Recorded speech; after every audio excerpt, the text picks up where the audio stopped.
Hey everybody, and welcome to Don't Copy That Floppy. How you doing?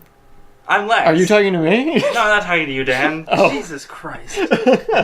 Off to a great start. So yeah, I'm your host Lex. I'm joined by my co-host Dan. And we are your weekly video game news show. Now broadcasting at our new time. 9 p.m. 9 p.m. to 10, Friday night. Now, if you're one of our listeners in the UK, you definitely aren't awake to hear us. You probably weren't before, but now, for real. For real. We are video game news podcast type dealy. We are broadcasting off of chipbit.net, Chipbit Radio. As we said earlier, Fridays at 9, we go for about an hour, and we get our episodes recorded and put up in our archive, which you can access in two places, at the chipbit.net website, which you can just go to the website. There's a link to our show right on the front of it, because we're the only show on there right now. Ha. And you can also check us out and subscribe to us on iTunes. Yes. And just search Don't Copy That Floppy on there. And we got a Facebook as well, at just Don't Copy That Floppy. And we got Twitter at DCTF Podcast. And then we also, lastly, have a Steam Curator account. Yes, Steam so group. You can go join our Steam group and look at all the video games we recommended. Such good games. Buy most of them because they're actually good and worth money. Now I know what we're going to talk about first today. What are we talking about first? A great game that you can get without paying money. Is that this game? Yes. Right here that says free? But what Bejeweled 3? Ew. That just had the unfortunateness of being next to the other game. But what are all the stories we're going to talk about tonight, Dan? Oh, we're going to talk about Ubisoft and its denial of lowering the specs of Assassin's Creed Unity. They didn't, but they didn't, but they actually did.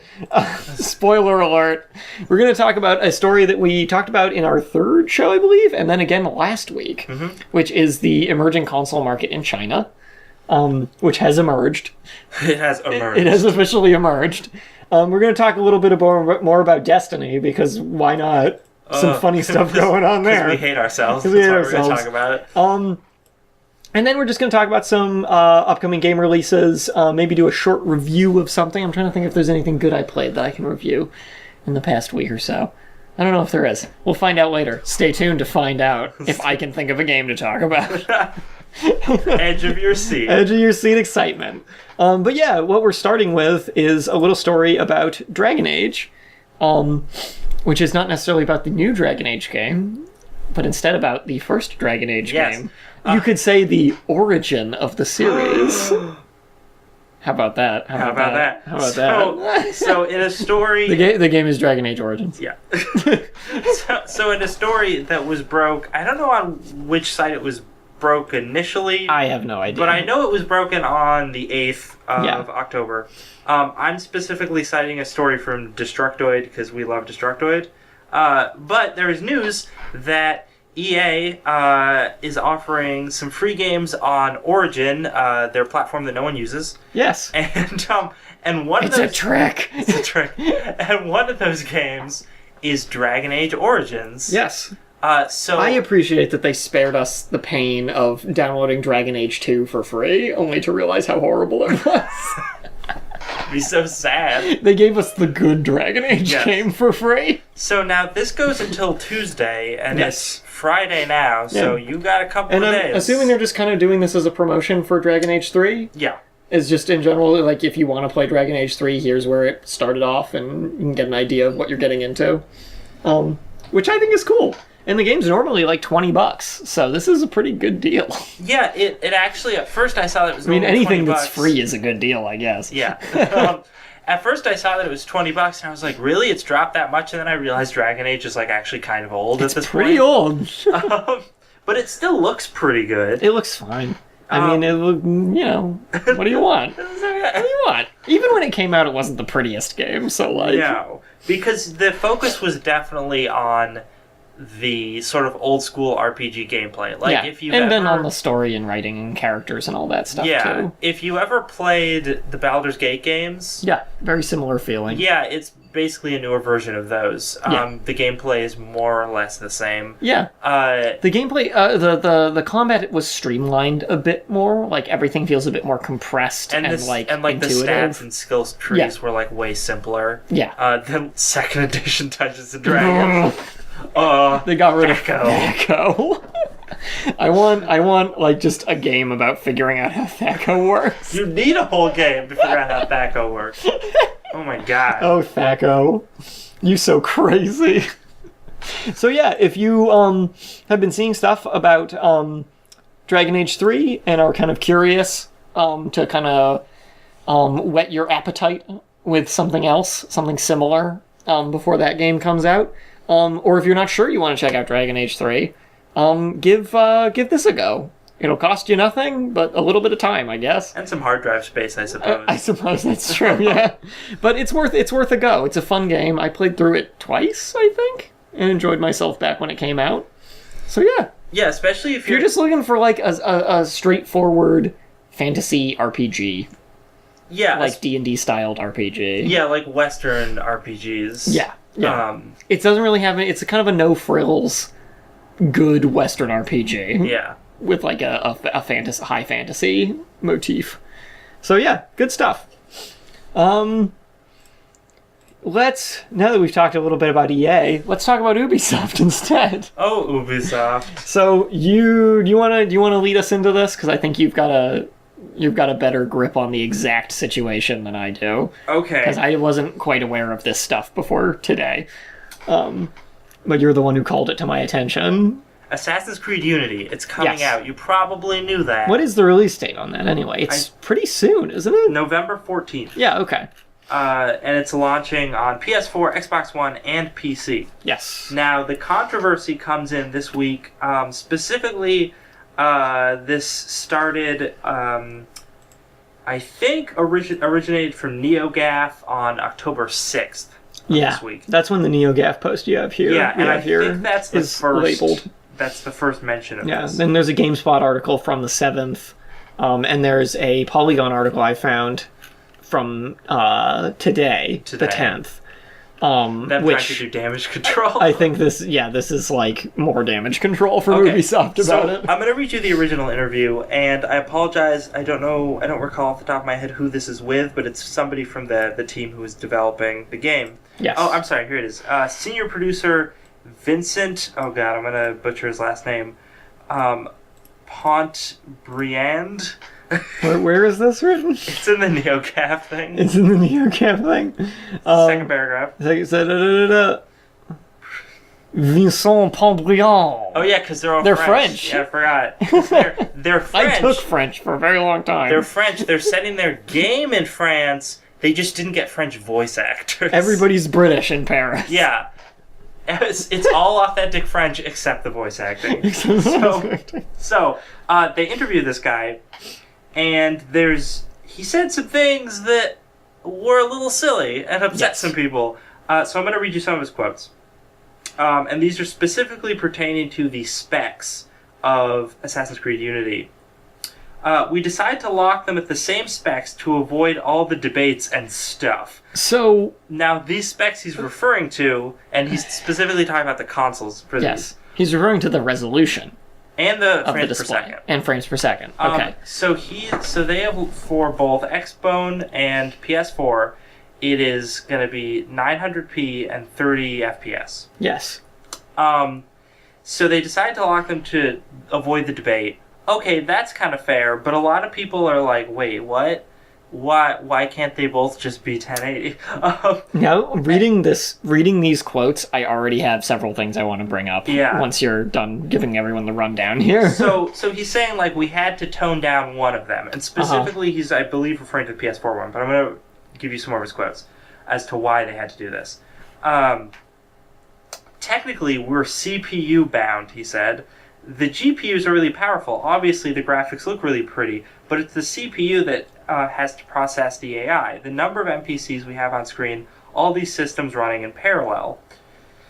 We were quickly bottlenecked by that, and it was a bit frustrating because we thought that this was going to be a tenfold improvement over everything AI-wise, and we realized it was going to be pretty hard.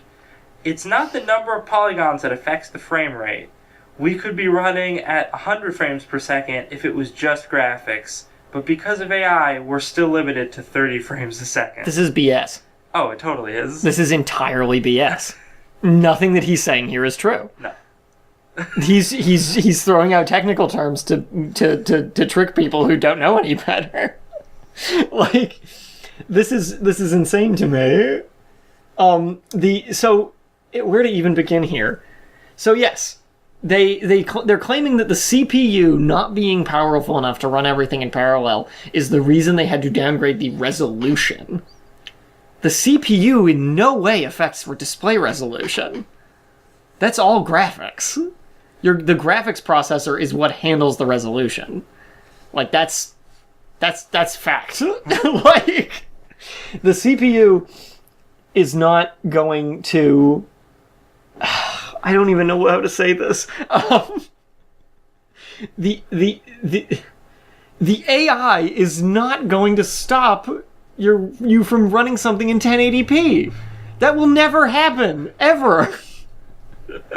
Like, they're not controlled by the same thing. Like, a resolution downgrade is not something that you can pin on lack of processing power. Not to mention that nowadays, graphics bottlenecks are far, far, far more common in every video game than CPU bottlenecks. CPUs are strong enough nowadays, alongside whatever onboard RAM these consoles have, to keep up with just about anything you need them to keep up with. The graphics processor is with PCs and stuff where you often run into more of a bottleneck. And a console is just a PC in a different box that's set up to run games and not really do anything else. Yeah. Like, they use the same stuff. So saying this is baffling. Okay, this makes no freaking sense. I'd like to make another point that I think is hilarious about this and why I immediately call BS on this. Yeah. Right? How long have these consoles been out that this is getting released on? Like a year now. So he's telling me they've already hit the max potential Which for is AI obviously on these allowed. consoles? I don't think any game developer ever actually made use of all of the processors on the PS3. Oh yeah, because the PS3 is a freaking supercomputer. Yeah. I don't think... the government uses PS3s to process data because they're cheap and have such high processing power. Like, we never... The only game I can think of that may have used all of them at some point was Journey. Because I know they spent 4 of the 8 processors on just rendering the sand in that game. And that's why it looks so good. Because they needed to devote that much to it. But, like, that's a rarity right there. Yeah. And there's no way that the AI code is taking up that much processing power. Listen, This either means that there's some really big dark secret they don't want to tell us, or that Ubisoft is garbage at coding. No, I think what it means is that they have a deadline, and they had to cut stuff right to release on it. Yeah. And that's fine. That's common in the gaming industry. And I wish they would just say that. Yeah. And they could even say, like, listen, you know, this is the specs we're going to release it at, but you know, there's going to be DLC to get it at higher specs, which is, I wouldn't like that either, but at this point, like, I kind of expect it. Well, you know what I think an even deeper issue here is that every time a game like this is announced nowadays, they say it's going to run in 1080p at 60 frames per second. Mm. That's one of the first things that's said about all of these AAA titles when they're announced. How many of them have run at 1080p at 60 frames per second? Since this started being the norm to announce? I don't know, maybe like 4? Like, none of them do. Like, and people, they need to stop advertising that. Like, it's insane to keep using that as your promo, only to rescind it before the game comes out. False advertising lawsuit, Randy Pitchford. Randy Pitchford. Oh! Can I talk really quickly about Randy Pitchford? Ubisoft, you're Randy Pitchfording right now. You're ready to stop Pitchfording. There was an article last week about a bomb threat on a bomb threat directed at Gearbox. And Randy Pitchford was quoted on Twitter as saying, "Someone's out of control." And I want to point out, first of all, the irony in Randy Pitchford saying that somebody else is out of control. But also, I want to point out that there was another article this week which said bomb threat not targeted a Gearbox. There was like a bomb in a car or something that happened to be near Gearbox headquarters, and I don't know why the first assumption was that somebody was trying to blow up Gearbox. Well, I mean, I guess I do know why. They were really mad about Colonial Marines. But, doesn't Gearbox thinking that they were targeted with a bomb threat show some degree of guilt for something? Anyway, back to Ubisoft being shifty. So part of, and from, not NeoGAF, I can't remember where I read it, but, so take this with a grain of salt, but one of the things I heard was that their intent had been, obviously to have the 1080p, and the Xbox version was going to be at that, and it was the PS4 version that was going to be scaled down. Right. And then they decide, well, we'll just scale down the Xbox one so that they're the same. Which, when we get to a story in a minute, is going to seem even funnier to you. So are we going to move on to what GameSpot? So that's basically the issue here. And now lots of people have been talking about this. We have a GameSpot article from the 7th, which is the day after this NeoGAF post was made. A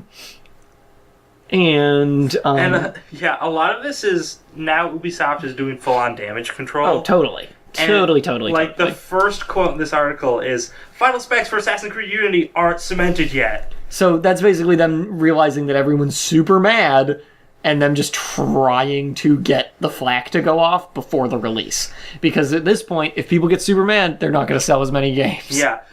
So they're trying to give people hope before the game releases. We can say we showed Assassin's Creed Unity in 900p during our hands-on preview event last week. I assume that's the inflection for when they're saying this. And don't worry, they're confident that gamers will be thrilled with the gorgeous graphics and how Paris is brought to life in Assassin's Creed. No, seriously, you'll be thrilled with it. You guys, you'll love it.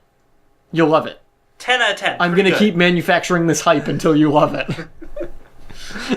And there is an update. The update on this article is Ubisoft has said there is still a chance that Assassin's final specs could go beyond 900p. Which means nothing. No. That means that they're still planning on releasing it in 900p, and they just want people to think that it's not going to be. Well, one of the things the NeoGAF article had said, and I just can't understand why they had to downgrade it in the first place. Beyond just deadlines. I think it was just deadlines. They didn't have time to do it. To fine tune it. Yeah. Because the excuse they gave has nothing to do with the resolution being lowered. Like, the excuse that they made would not affect that. No. It wouldn't. But one of the things they said at the end of the NeoGAF article, that NeoGAF said, not that was a quote, was that Black Flag, which came out on the PS4... was on 900p. Was 900p, yeah, and then it got DLC that up-resed it to 1080. Yes, but the Xbox version didn't receive that. Oh, really? I don't think so. Bum, bum, bum. Or, I don't know. Because I just read that in the article, too. It didn't say anything about the Xbox version. Ah. So I don't know. Well, I have heard of the Xbox games being slightly more notorious as far as being down-resed than PS3, but I don't know. So somebody said that they understand a statement sent to Kotaku, those paragons of game journalism, said that they understand how senior producer Vincent Pombriand's quotes. It's not bad. That's how you say it. That's how you say it. That's how you say it. To say it's pronounced Vincent. That's how you say it. It's not racist. It's how you say it. You can't be racist against French people. They're white. Which isn't to say there are plenty of people of African descent living in France, but not French Canada, where Ubisoft is. What about Morocco, Ted? What about Mozambique? Jesus. I'm just digging my hole deeper. Kotaku's gonna write an article about me. So racist. Small-time video game podcast. Absurdly racist. Against the French. Oh my god.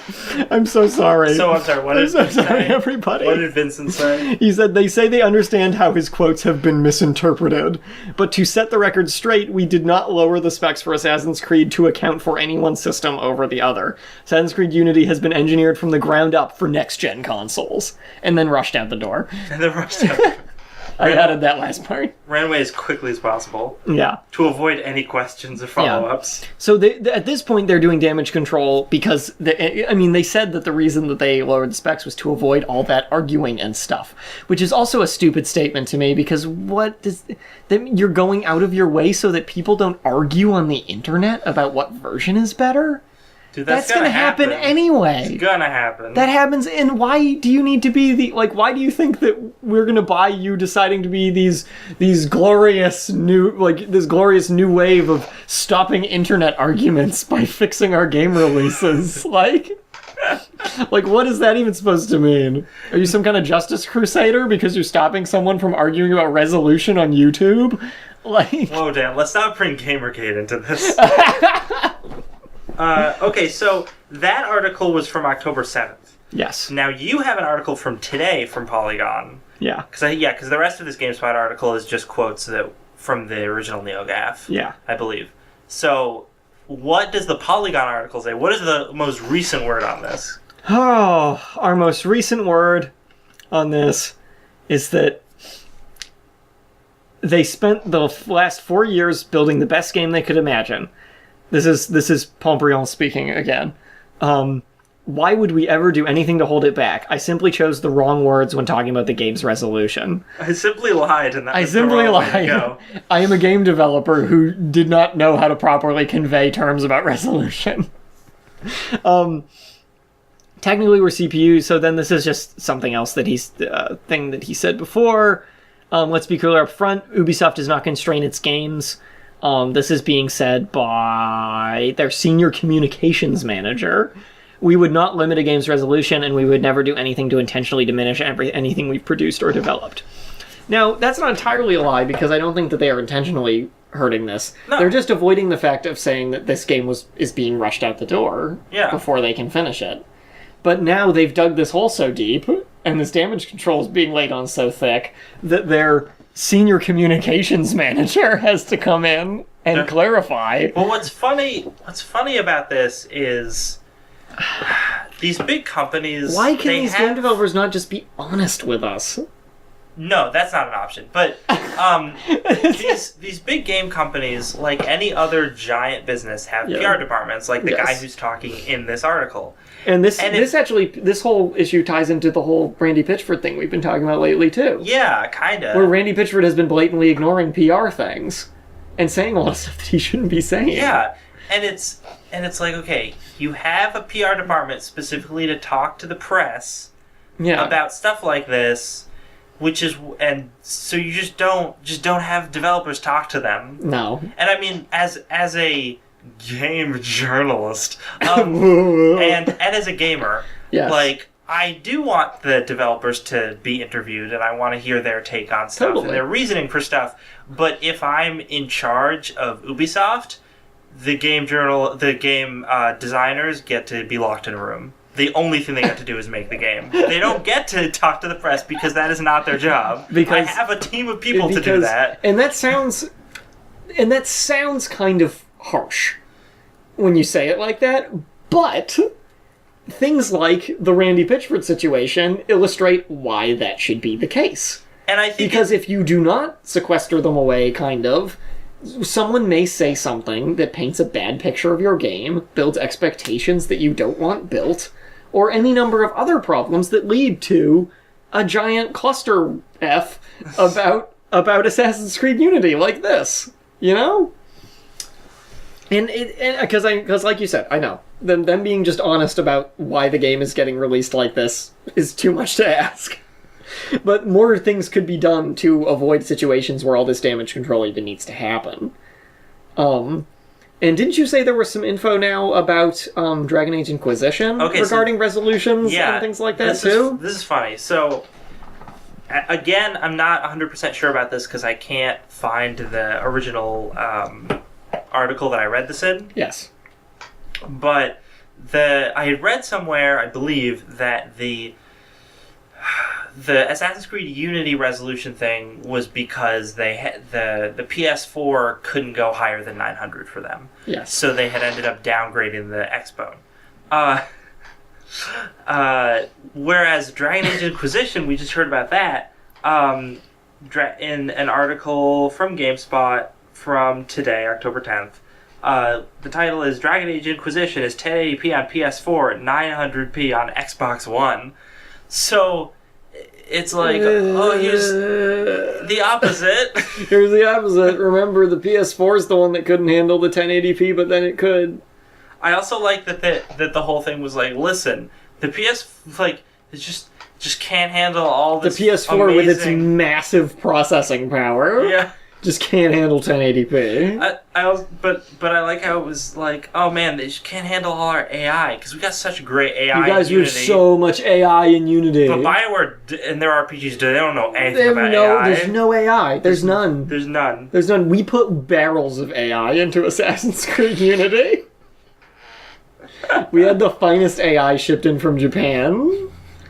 And just dumped it all over the computers while we were developing this game, you guys. I don't even know There's a really what they're saying anymore. Really funny quote in this article, because there isn't much to this article other than, oh man, it's going to be at a higher resolution on PS4. Right. That's cool. So, there's a hilarious quote near the end of this that's from Assassin's Creed Unity creative director Alex Amancio. Oh no. He said earlier this week,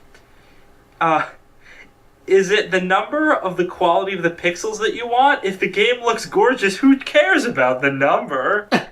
And I'm like, seriously. A lot of people. A lot of other people in your company care about whether it's 1080p or not. Like other people.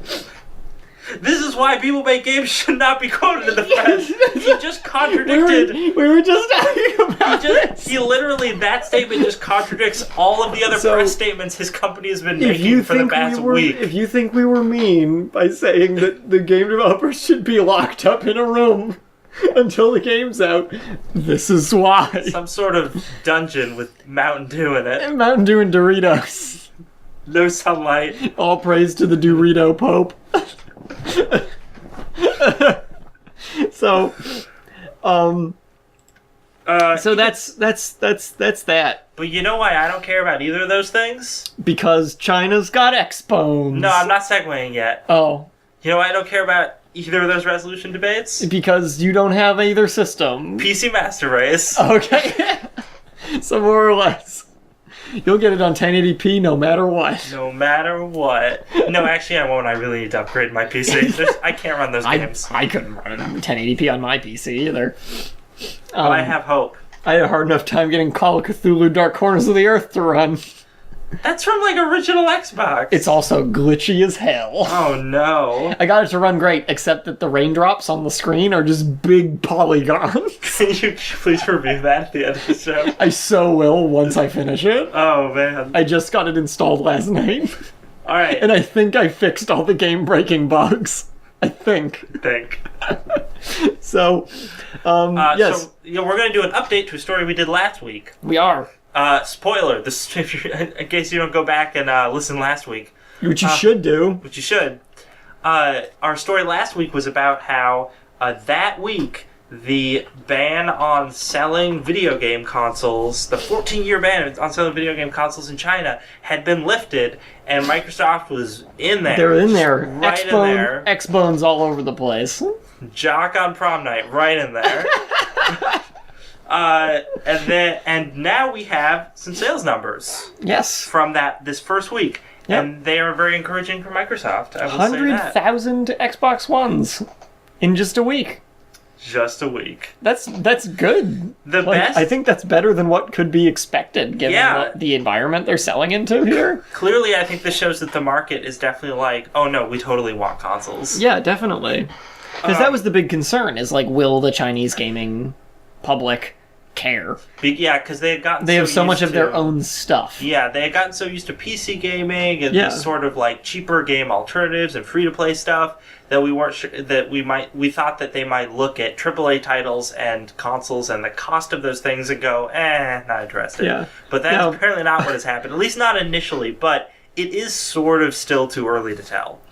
I would just love this in comparison to the Oh, Japanese yeah, no, sales this is numbers. great. So in Japan, to date, they have sold about 30,000. They sold less than a third in Japan since the console came out last year. That's it, right? Which I think is hilarious. And just goes to show you how much Japan hates non-Japanese consoles. They're just like, no, get it away. Like, get this out of here. We want nothing to do with it. Which I also love because to sell these systems in Japan, Microsoft has to put out all these, like, super anime Japanese exclusive games for the Xbox, and it still doesn't work. Still doesn't work. Doesn't do it. Like, Idolmaster and stuff like that has to come out for anyone to even give it a second look. Like, it's insane to me. Although, to be fair, not necessarily to the Japanese number, that's hilarious. But the Chinese number, as we have discussed in the past, there are a lot of people in China. Yes. There's a horrendous amount. So, actually, 100K, compared to the overall gaming Population, public yeah. in there, you know? Over 1 billion people. Not actually that big a percentage. No. But still, But good sales numbers for mean, them. They're it's- making that money. it just means that there's way more room to grow Yes. here, is really what it means. Hopefully these 100,000 units will get spread through word of mouth and more people will go buy it. You know, Yeah. see how things go. Yeah. Yeah. Hey there, listener.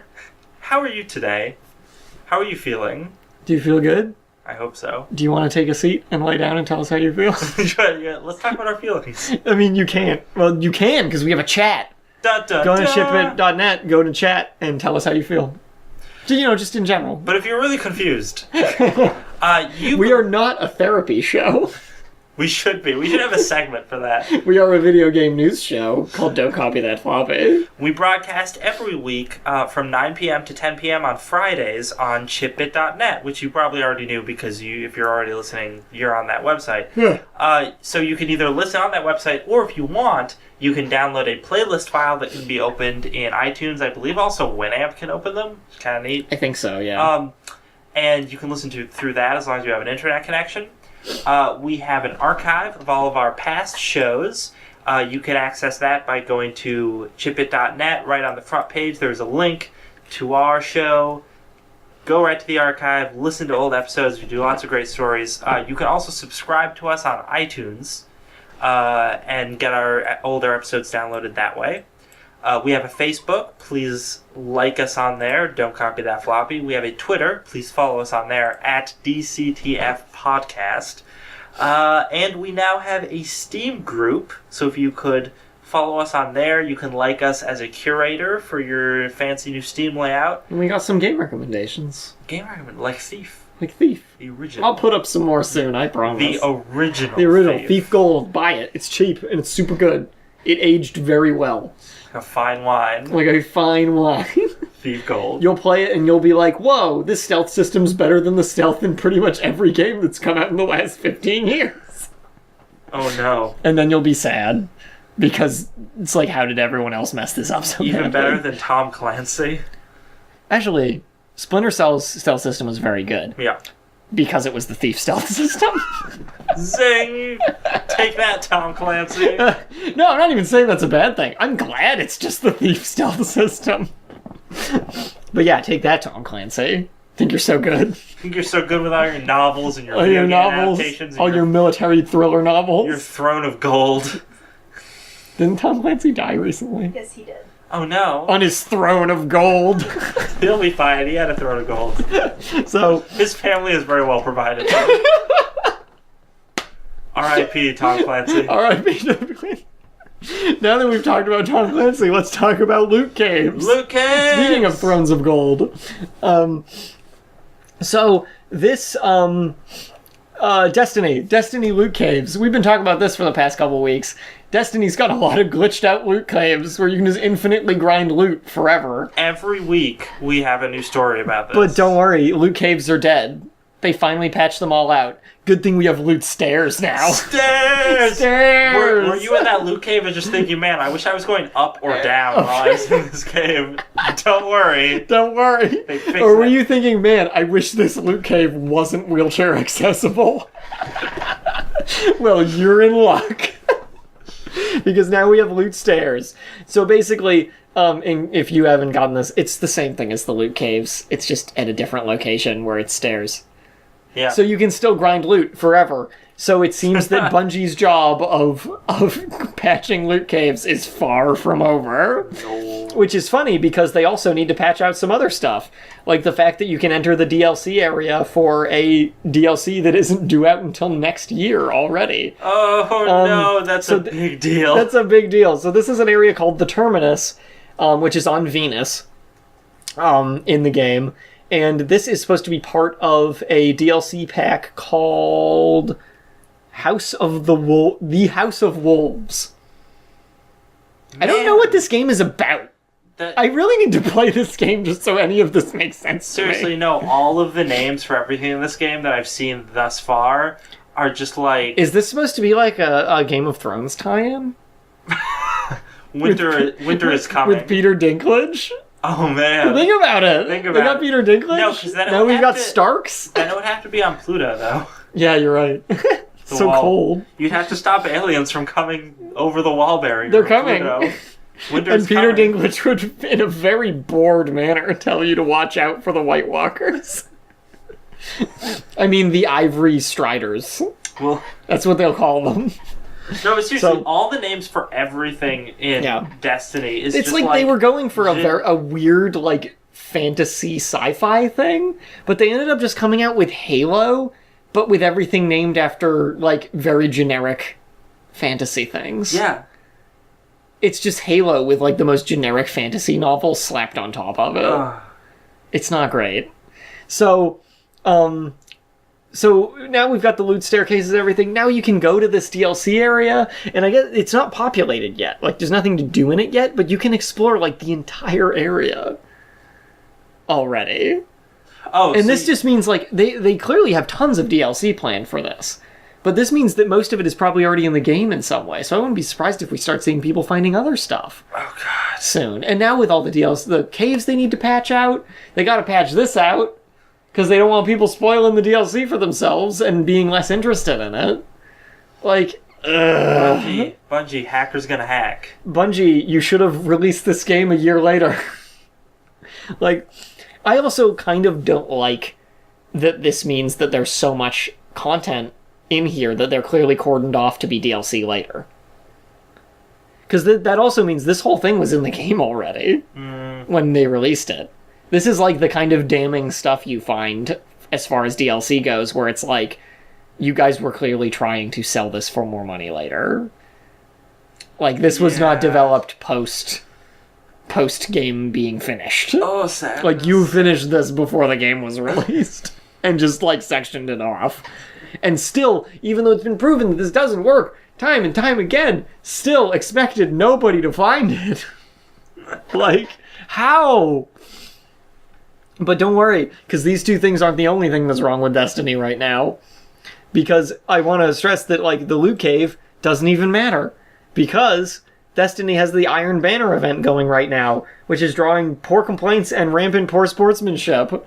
Because the whole hype of this thing was it was going to be a PvP event that was going to run from October 7th to October 14th. It's going right now. The idea is simple. Your levels and gear matter in a way they normally don't in competitive play. You spend time grinding for the best gear and highest levels, you're going to have an advantage in this. The official page says, equip your most powerful deer. Get your most powerful deer out. And just, run in front of some cars or something. Strap that dough to your back and get ready. Equip your most powerful gear. The attack and defense ratings for your weapons and armor will be crucial to victory. However, this is all BS. There's videos up that are definitive proof that that's not true. People are starting new characters and just hopping into this and cleaning up. in these PvP events with, like, normal gear. Like, a level 7 character can shoot someone at level 20 with an auto rifle 4 times and kill them when they have to use 2 magazines to kill that character back. None of this is working. None of it works. Bungie, your game is broken. Like, it's too much. Wasn't there also... For the amount of money that went into this game, the amount of hype that was drummed up about this game, this is bad. Like, this is not good. This is not acceptable. There was also a story that I read that I didn't include. And the fact that you're charging your player, the people who bought this game, you're charging them $60 to play this, plus a monthly fee, I believe. How much is the monthly fee? I don't know. I'm pretty sure there's a monthly fee. I don't know that for certain. I mean, there's definitely a monthly fee at least for playing online, given that it's an always online game. So maybe that's just the fact that you need to pay for your online service. Man, it's an MMO, just because it doesn't look like it. And because it lacks all the content necessary to make it a worthwhile MMO. But you can't even fix it. And you're already charging people $60 plus a monthly fee, plus apparently more money for later DLC? This is bad. There was also a story that I read about Destiny that I didn't include because I didn't want to talk about Destiny. That was about this dungeon that they just came out with that was supposed to be like, oh, it's this new really hardcore 6-player dungeon. Yeah, it's a raid. It's the first raid. Yeah, and like 2 people beat it. Just 2. And I was like, dude, seriously, you guys don't know how to balance this. No. And I understand why they wouldn't know how to balance this, because they haven't made an MMO before. No. And that's fair, but that's why you had a really long at the same development time, cycle. Frankly, they're trying to keep this game casual friendly. Oh, yeah. Is the other side of it. So not only do they not know how to balance it, but they also don't want to make it hard. Because that'll make fewer people want to play it. Like, this game is going for 100% mass appeal. It's taking MMO things, but it's ignoring what keeps MMOs going, which is the hardcore people who want to play the super difficult content and everything. Like, you kind of can't have both. Like, your worthwhile endgame content is going to alienate casual players. That's kind of just how it is. And that's fine for the most part in MMOs. But with the lack of content in this game, when the brunt of your content is supposed to be these raids, you can't design it in such a way that it doesn't turn off casual players, while at the same time it appeases hardcore players. You have to choose one or the other.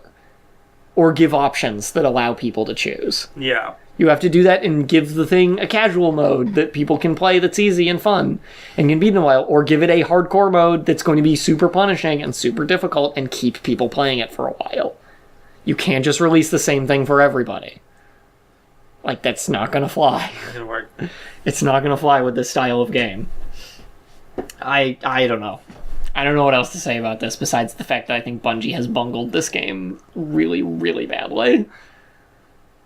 Oh, Bungie. Don't worry, Halo 5's still on the way. Oh, whatever studio's making that. 343. Whatever. The excitement in the room is palpable. You want to hear something I am really excited about? Yeah, I do actually, because we're just talking about nothing I'm excited about right now. Star Wars Pods. Star Wars Pods! Okay, now this is the best thing I've heard all my life. So, does anyone else remember, and I know you can't hear me except for the one person in our chat, 2 people in our chat, do you remember that Star Wars arcade game?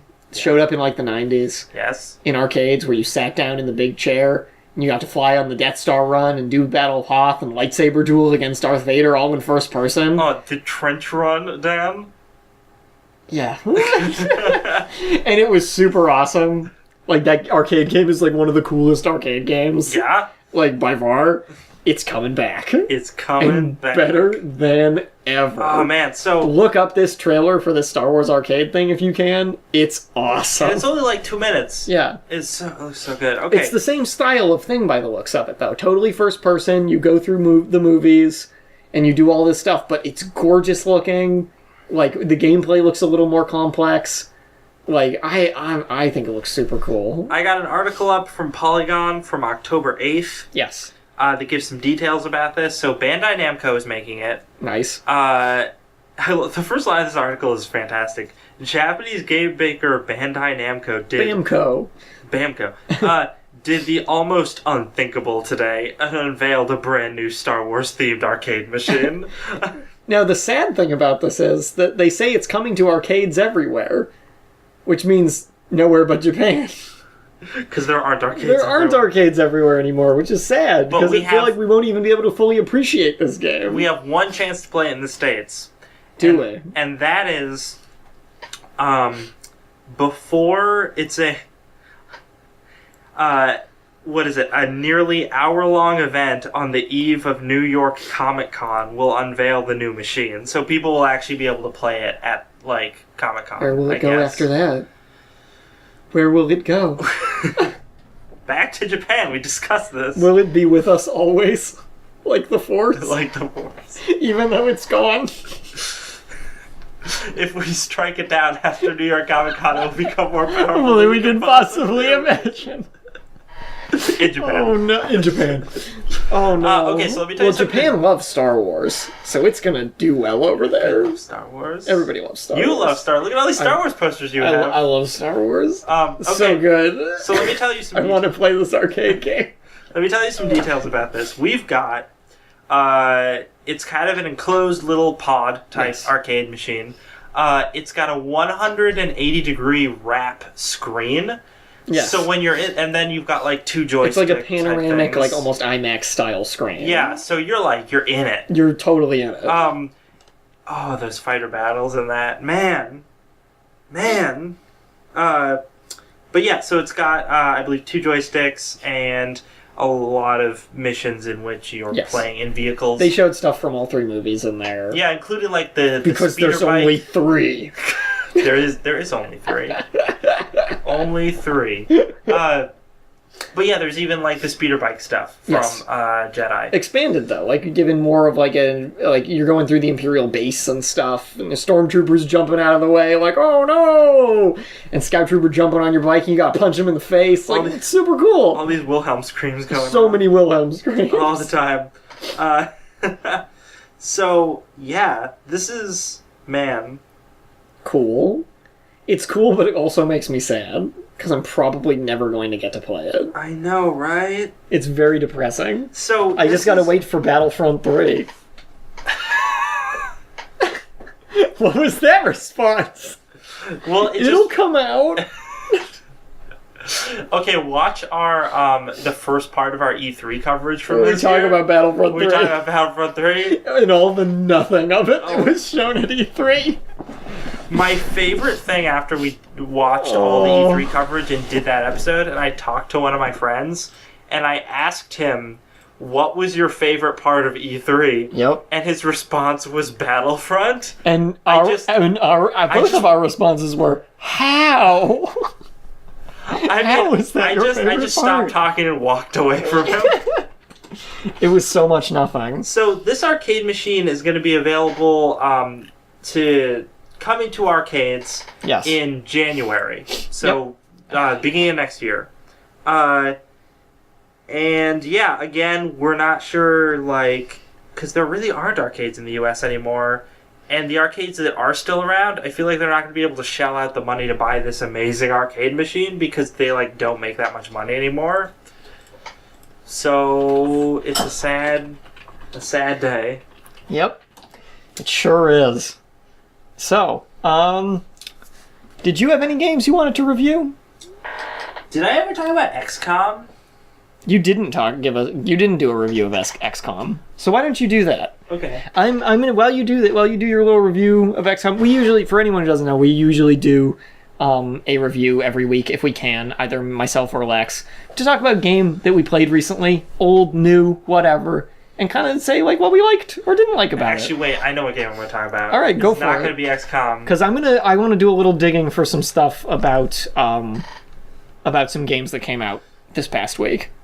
just so I have a little more to Okay. say about them when we do our game roundup. So, a lot of you may have noticed, if you're into Humble Bundle stuff, that there was some free games a couple weeks ago, and they'll do free games every once in a while. But I saw this game that was free, and it's normally a $20 game. A small, not an indie title, but like a smaller studio title called Warlock, Master of the Arcane. This review isn't of Warlock, Master of the Arcane. I got it for free. I was glad I got it for free because I would never have paid money for that game. It's not bad, but it's clearly like a Civ 5 mod. That's like an okay Civ 5 mod. But the kind of game that it is actually a blatant ripoff of a very famous series of games that were extremely popular in the late 90s and early 2000s, which are the Heroes of Might and Magic games. Now, I grew up playing Heroes of Might and Magic 2, Gold Edition, so good, on my PC. And man, that game was fun. I remember playing the demo of that game Well, back when all I could play were demos. no, you didn't play a demo of 2, because you played the demo of 3, Oh, because I played it at your house, and that's how I remembered that's it. the one. Yeah, Okay. because it had Nosferatu vampires. That's right, it did. Yeah. So I was like, you know what? Warlock, Master of the Arcane, not that great, but it is an example of a genre that I hadn't played in a long time. So I went and I purchased from Good Old Games Heroes of Might and Magic 3, which I don't know if that's the highest rated in the franchise, but it was the one that I had the fondest memories of, having played 2, 3, and 4 when I was younger. Because 4 is like when it started to have like full-on 3D graphics, but it was like early 3D graphics, so everything just looked kind of vomity and polygonish. So Heroes of Might and Magic 3, mostly, actually, yeah, entirely 2D, kind of the end of that era, so it's pretty nice looking 2D pixel graphics. Though the character animations are a little weird. The kind of game that this is a game in which you have a city. It's turn-based, so every turn represents, I think, a day. Yeah, every turn represents a day.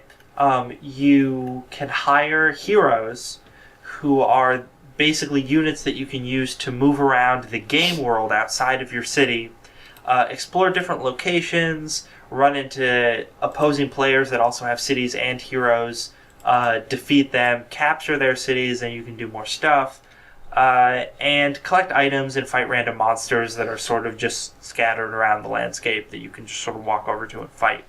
The way stuff works in the city is you build different buildings with resources that you accumulate each day, or rather, each week. Aren't the resources in that like ridiculous, crazy stuff like mystical gems, some crazy crap like that? Gems, mercury, sulfur, wood, stone. Wood too. Wood, yeah.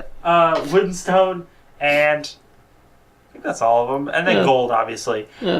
And I believe the way it works was that you accumulate all of the other ones if you either collect them by finding them on the game map, or you can like go to mines and different other things like alchemy labs, I think is how you get mercury. I have like a vague recollection of this game. You like run your hero over to those, and then it's like, oh, you control this alchemy lab, cool, and it'll give you 1 mercury every day. I'm like, oh, nice. And those were different resources used for building more specialty buildings, whereas the regular ones were mostly like wood, stone, and gold. And buildings would allow you to recruit different units and also get different upgrades for your units or additionally useful things like getting more fortifications for your city and unlocking more units. And there are all sorts of races that you could be, like the undead one, and there was like a generic wizard-themed one that could get like golems and like archmage dudes. Yeah, no, there's unique units for many of the factions. Yeah. Well, they all had their different unit sets, which made some of the factions really bad because some of them like either have no ranged capabilities or only ranged capabilities when you get like really good units that Right. you need to spend a lot of money to build up the buildings for. Right. Like, the undead army is like that. Like, they Right. can't do range until you get liches. Right. Man, it's no good. So... Much as I love liches. Yeah, so each faction sort of had their own strategy. There were different heroes that have different classes that correspond with each faction. So, like, the undead guys get necromancers and death knights, and the wizard guys get, like, battle mages and, like, I think they might just be called wizards. And as those guys gain levels, they give more attack buffs to your units. Now, as I said earlier, you build your buildings, you can recruit all these units by spending gold, and then you put them into either your army defending your city or your army that's traveling with your hero unit, and that's the army that you use to go and, like, attack monsters or attack enemies and stuff. So your hero unit doesn't actually do any fighting at any point. They just sort of stand in the background where all your troops are, and they can cast spells and stuff on your enemy. Interesting. So this game... I revisited it, and I found it extremely frustrating at first because the learning curve is very steep, and I didn't realize how steep it was until I lost like 3 games in a row and had to put it on the easiest difficulty settings to finally ease my way into a win after like playing it for 20 hours. Eventually, I sadly learned that because the AI in this game is somewhat primitive, there are sort of ways you can exploit that. And you kind of have to. And you kind of have to, because that's the only way that makes the game winnable. So there are some glaring AI problems and difficulty problems with this game, but if you can get beyond that, there's a great nostalgia factor for anyone that played this kind of stuff when they were younger. Right. And really, the gameplay is pretty solid and has a lot of depth to it. Yeah. There are also all these different like quests that your heroes can go on, where if they fulfill different requirements around the game board, that gives you bonuses and extra units and stuff, which is a nice touch. And it has multiplayer, which is also fun. Oh, yeah. That I haven't tried out. But doesn't it have hot seat multiplayer, actually? yeah, because it's turn-based, and it was from the era when hot seat multiplayer was still a thing. So that's neat. Yeah. So overall, I think this is a fun little nostalgia jaunt. So if you're into that kind of game, definitely check that out. Plus, it's really cheap on good old games. I would check out either 2 or 3. Yeah. Cool. So, what do we got coming out in the next week or so? We got Borderlands the pre-sequel coming out on the 14th. Don't sound too thrilled. We got Peggle 2. Oh. What about Pets Beach? Pets is spelled with a Z. But Dan, even better than that. Pets Countryside? Exactly. Oh, yeah. Well, there's also The Evil Within, which I'm actually interested in. Yeah, that's super exciting. That I am looking forward to hearing some about. And I may have to pick it up. If you are really into anime boobs, you can play Senran Kagura on your PlayStation Vita. Okay. Just so you know. If you're into... They're ninjas, quote unquote. Big boobs, small screen. There you go. Touch screen. Oh, no. Oh, no. I bet it's utilized. I'll have to find out and tell everyone next week. So, thanks, Japan. Legend of Grimrock 2 is coming out on the 15th. I've heard zero hype for Legend of Grimrock 2. I didn't know it was getting a sequel. See, the Legend of Grimrock 1 got a ton of hype because it was a super successful Kickstarter, and I can't remember if 2 was Kickstarted or if they just had the money to make a sequel. Right. But because of that, because I don't think it was Kickstarted, there was no hype for it. Yeah. So I didn't even know, but I'm excited because I like the first one. I reviewed it on an older episode of the show. You did. Now, the only other thing I want to bring up is that on the 7th, this week, Project Spark released. Yeah. Now, we've been talking about Project Spark. I did not realize it was so close to release, and I just did a little bit of digging to find out what the general reception has been like, and what the deal is with this. And here is what I have gotten. Project Spark is free, which is cool. Yes. However, many items are hidden behind microtransaction paywalls. Yep. In order to get a lot of the things you would want to have to make your game. Mm-hmm. At the same time, there's a very arbitrary level system that is also blocking more of the content, which seems ridiculous to me, because your game is built around the concept of making things freely. Yeah. So why are you forcing people to grind their way to certain items in it? That seems stupid. Other than that, the game apparently is pretty good as far as making whatever you want. However, it is also plagued by a lot of technical issues. There are some bugs. There are some pretty nasty frame rate issues no matter what you're doing. Yeah. And the other gripe I've seen is that you can make, which is one that I kind of expected, you can make a whole lot of stuff with it. And if you're willing to do the microtransactions to get the new extra content, you can make a whole lot more stuff with it. However, everything you make, it kind of pales in comparison to just getting a game. Getting a game that you don't have to make yourself.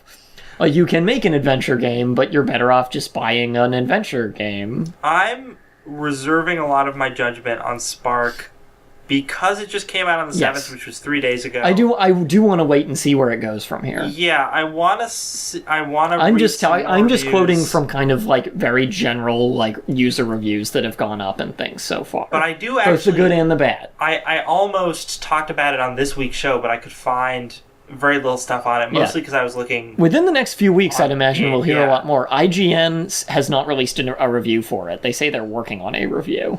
So this is something that I'd actually you kind of need to sink your teeth into it. Yeah, I think we're probably going to end up talking about that a lot more next week. Yeah. I am remaining stalwartly cynical about Project Spark. And that's fair. Which I think is fair. Yeah. But I want to stress that if I will eat my words.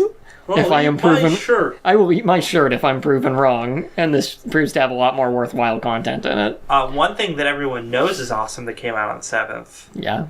Alien Isolation. Yes. Which seems cool. I want to check it out. I definitely want to check it out. Because it'll definitely be better than Colonial Marines. Oh, Don't forget about NBA 2K15 and its horrible face scanning software. Oh. Do you see some of those screenshots? We should have talked about that. We're talking about that next week. Okay, we'll talk about it. We need to do a story on that. It's really funny. I'm so sorry I forgot to put that in. It's really funny. We're out of time. We're totally out of time. Thanks so much for listening. We are Don't Copy That Floppy. We're on Chip It Radio, chipit.net. Find us on iTunes and subscribe to us there. Yeah. We got an archive on the website and on iTunes. Don't Copy That Floppy on Facebook. At DCTF Podcast on Twitter. Go on to Steam. Don't Copy That Floppy. We're Curator. You can follow us. Yeah. That's all the info you need. There's only one other thing that you need to know. And that is Don't Copy That Floppy.